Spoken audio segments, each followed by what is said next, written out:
আজকের এই নতুন বিশ্লেষণে সবাইকে স্বাগত জানাচ্ছি।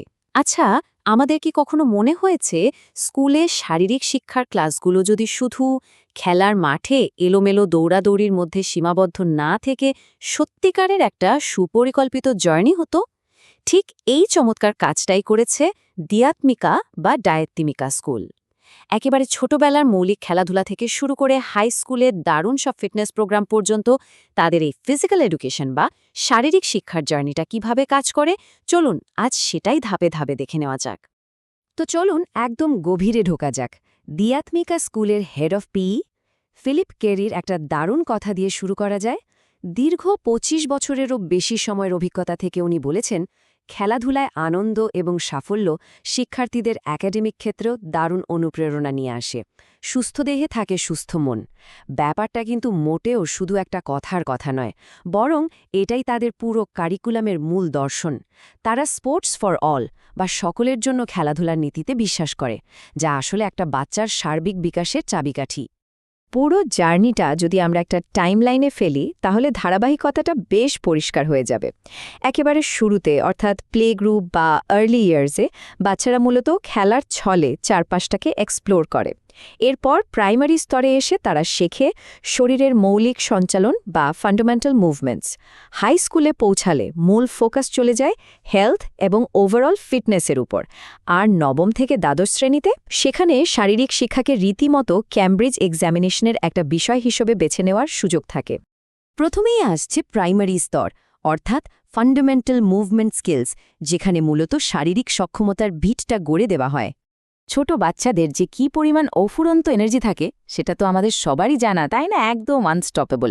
এই প্রাইমারি বা প্রাথমিক স্তরে তাই শেখার পরিবেশটা রাখা হয় ভীষণ আনন্দদায়ক, যেখানে কোনো ভয়ের জায়গা নেই।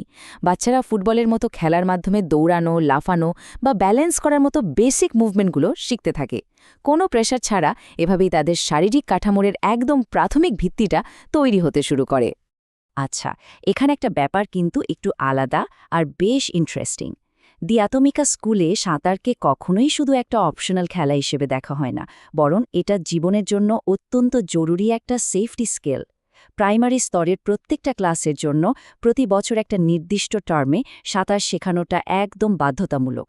স্কুলের কাছের একটা পুলে প্রফেশনাল লাইফগার্ডের উপস্থিতিতে খুব গুরুত্ব দিয়ে এই জীবনরক্ষাকারী দক্ষতাটা শেখানো হয়। এবার আসি মূল স্পোর্টসগুলোর কথায়। ফুটবল, ভলিবল, বাস্কেটবল আর অ্যাথলেটিক্স, এই চারটা হলো সব বয়সী শিক্ষার্থীদের জন্যই কোর স্পোর্টস। কিন্তু প্রশ্ন আসতে পারে, সব বয়সেই কেন একই খেলা? কারণটা হলো বয়সের সাথে সাথে এই একই খেলাগুলো শেখানোর ধরন আর উদ্দেশ্য পুরোপুরি বদলে যায়। ছোট বয়সে ফোকাস থাকে শুধু খেলাটার সাথে পরিচিত হওয়ার উপর, আর বয়স বাড়ার সাথে সাথে সেটা স্কিল এবং টেকনিকের দিকে মোড় নেয়। তাহলে আসল তফাৎটা কোথায়? এই ফোকাসের পার্থক্যটা খেয়াল করলেই আমরা বিষয়টা বুঝতে পারব। প্রাইমারি স্তরে লক্ষ্য থাকে মূলত বেসিক মুভমেন্ট ঠিক করা আর খেলার নিয়মকানুনের সাথে একটু পরিচয় করিয়ে দেওয়া। অন্যদিকে হাই স্কুলে ওঠার পর সেই একই খেলার ক্ষেত্রে ফোকাস চলে যায় অ্যাডভান্সড স্পোর্টস স্কিলস, হেলথ এবং সামগ্রিক ফিটনেসের উপর। আর এই চমৎকার বিবর্তনের ব্যাপারটা এখানে খুব সুন্দরভাবে ফুটে উঠেছে। একদিকে দেখুন প্রাইমারি স্কুলে ছোট ছোট বাচ্চারা কিভাবে তাদের সাধারণ কোঅর্ডিনেশন বা সমন্বয় শিখছে, আর অন্যদিকে হাই স্কুলের শিক্ষার্থীরা অংশ নিচ্ছে পুরো দস্তুর একটা পরিণত দলীয় খেলায়।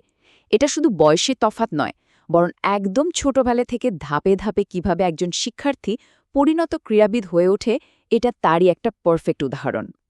এবার আসা যাক হাই স্কুলের কথায়। হেলথ অ্যান্ড ফিটনেস, অর্থাৎ ভবিষ্যতের জন্য প্রস্তুতি। হাই স্কুলে ওঠার পর কারিকুলামের ফোকাস কিন্তু শুধু খেলার মাঠেই সীমাবদ্ধ থাকে না, বরং স্টুডিও অনুশীলনের মাধ্যমে শিক্ষার্থীদের সামগ্রিক স্বাস্থ্য, ফিটনেস এবং জটিল স্পোর্টস স্কিলগুলোর উপর অনেক বেশি জোর দেয়া হয়। এর পেছনে একটা বড় কারণ হলো স্কুল জীবন শেষ হওয়ার পরও যেন সুস্থ আর অ্যাক্টিভ জীবনযাপনের এই অভ্যাসগুলো তাদের সারা জীবনের সঙ্গী হয়। পিই বা ফিজিক্যাল এডুকেশন মানেই যে শুধু মাঠে খেলাধুলা করা, ব্যাপারটা কিন্তু একদমই তা নয়। নবম থেকে দ্বাদশ শ্রেণীতে পৌঁছানোর পর ফিজিক্যাল এডুকেশন রীতিমতো একটা একাডেমিক বিষয় পরিণত হতে পারে।